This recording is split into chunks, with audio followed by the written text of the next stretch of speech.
My name's Gerard Morel, and I'm a Waterways and Land Officer at Melbourne Water, and the responsibilities of that job are looking after various creeks. In my case, Colroyd Creek, Laverton Creek, Skeleton Creek in Melbourne's inner going to outer west.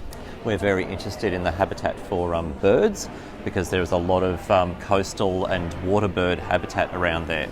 So we have money to invest in installing vegetation around the water bodies, and that's the type of vegetation we're aiming at is the vegetation that would have occurred there originally before the disturbance of modern civilization and European settlement. We're in areas where the natural environment was the coastal salt marsh, which is just a mixture of low, funny purple bushes and quite unusual looking plants, and then merging into areas of reeds, quite tall grasses and so on, different kind of birds with different needs to the sort of birds that live in trees. So in those areas, that's what we're seeking to preserve and protect, reeds and low salt marsh.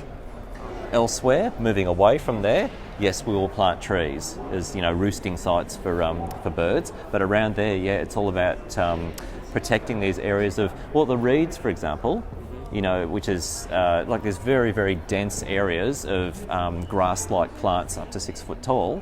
This is fantastic habitat for certain kinds of birds that rely on those hiding places in the reeds where they hunt for insects in the water and so on. And then you'll see a bird like the swamp harrier, so circling over the tops of the reeds looking for small animals to eat. It's a quite special and beautiful environment, and it doesn't need us to put trees into it for it to work. What it needs is to be left alone. So we fence people out. We try and stop people running their dogs in there or interfering with it in any way, and we actually encourage the reeds to grow. And then when we've got extra special, what we call values, so somewhere that has quite special vegetation or a special animal or something like that, we will take extra measures. So if you go to Truganina Swamp, you'll see coming in from the road, there's gates and fences and you can't drive in there, you can only walk. And then when you go in, you'll see there's another area inside it that has a nearly 2 metre high mesh fence. And in there, that's the special bird habitat where no one can go. You can't even walk around in there. And we have other rules too about, your dog must be on leash. And that's not because we want to annoy people or we're against dogs, but it's just dogs running around freely, for example, is something that scares birds.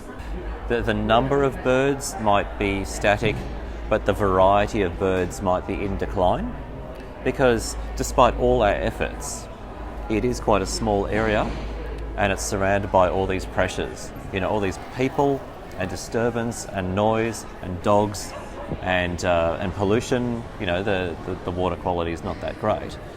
We have to be clear that the most damage to the environment around there, to the natural form of Laverton Creek, has come from